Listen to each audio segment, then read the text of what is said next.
Hello everyone, welcome to my YouTube channel. आज सकाळी detox drink म्हणून एक ग्लास गरम पाण्यामध्ये अर्धा चमचा हळदी पावडर आणि अर्धा चमचा तूप टाकून घेतले. हे नॅचरल कोलाजिनचं काम करतं आणि ज्यांना PCOS किंवा PCODचा प्रॉब्लेम आहे त्यांनी हे ड्रिंक आवर्जून घ्यायला हवे. त्यानंतर मी अर्धा तास व्यायाम करून घेतला. मुलगा उठल्यानंतर त्याला एक बॉइल्ड एग आणि मॅक्रोनी नाश्ता बनवून दिला आणि मग तयारी केली माझ्या ब्रेकफास्टची. मी बऱ्याच जणांकडून ऐकलं, मला वेट लॉस करायचं आहे म्हणून मी अंड्याचा फक्त पांढरा भाग खाते, पिवळा भाग खात नाही. जर तुम्ही असं करताय तर थांबा. मी सुद्धा ही चूक करायचे. अंड्यामध्ये protein, biotin, zinc, vitamin E एवढं सर्व असतं. जेव्हा मला कळलं अंड्याचा पिवळा भाग हा केसांच्या वाढीसाठी खूप उपयोगी आहे, तेव्हापासून मी अंड्याचा पिवळा भाग कधीच फेकून देत नाही. म्हणून जर तुम्ही दिवसातून फक्त 2 अंडे खात असाल तर निश्चिंत राहा, त्यामुळे तुमचं वजन वाढणार नाही. मी 2 अंडे फेटून त्यामध्ये कांदा, टमाटर, कोथिंबीर आणि हिरवी मिरची बारीक करून टाकली. त्यामध्ये थोडं चिली फ्लेक्स आणि मीठ टाकले आणि चांगलं फेटून ओव्हनमध्ये 1.5 मिनिटासाठी बेक केले. ह्यामध्ये मी एकही बूंद तेलाचा वापर केलेला नाही. ज्यावेळेस माझ्याकडे वेळ कमी असतो आणि मला हेल्दी खायचं असतं तेव्हा मी ऑमलेटला पर्याय म्हणून असा नाश्ता बनवते.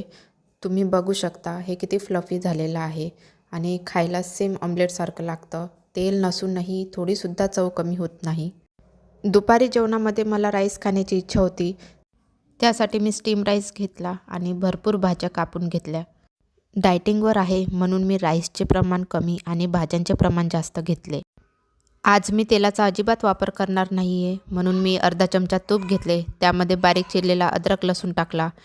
त्यानंतर कांदा टाकला. कांदा परतून झाल्यानंतर सर्व भाज्या टाकून घेतल्या. 2 मिनिटे भाज्या चांगल्या परतून घेतल्या.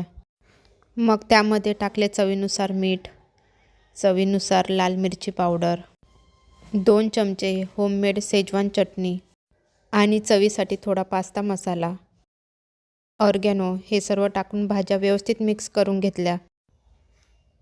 आज मी होममेड फ्लेवर्ड पनीर बनवून बघितले होते आणि ते खूप छान झाले होते. पनीर बनवतानाच मी त्यामध्ये चिली फ्लेक्स, ऑर्गॅनो आणि मीठ टाकून घेतले होते. भाज्या वाफवून झाल्यानंतर सर्व शेवटी मी त्यामध्ये तयार केलेले पनीर टाकले. नंतर स्टीम राईस टाकून फुल आचेवर 2 ते 3 मिनटं परतून घेतले आणि झाकण ठेवून 1 मिनिटासाठी वाफवून घेतले आणि नंतर गरमागरम खायला घेतले. चव खरंच खूप सुंदर झाली होती. थोडासुद्धा तेलाचा वापर केलेला नव्हता. इव्हिनिंग स्नॅक्समध्ये मी घेतले फुटाणे आणि 1 कप ग्रीन टी आणि डिनरमध्ये घेतले भरपूर भाज्या टाकून केलेली दाल खिचडी आणि गाजर मुळ्याचे लोणचे. रात्री कॉफी पिण्याची इच्छा झाली म्हणून मस्त गरम ब्लॅक कॉफी घेतली. उद्याची तयारी म्हणून मी 1 चमचा बडीशोप, 1 चमचा जिरे आणि अर्धा चमचा ओवा 1 ग्लास पाण्यामध्ये भिजत घातले आणि अशा प्रकारे माझा डाएट प्लॅनचा 3रा दिवस कंप्लीट झाला. आणि व्हिडिओ आवडला असेल तर लाईक करा, चॅनलला सबस्क्राईब करा. भेटूया नेक्स्ट व्हिडिओमध्ये.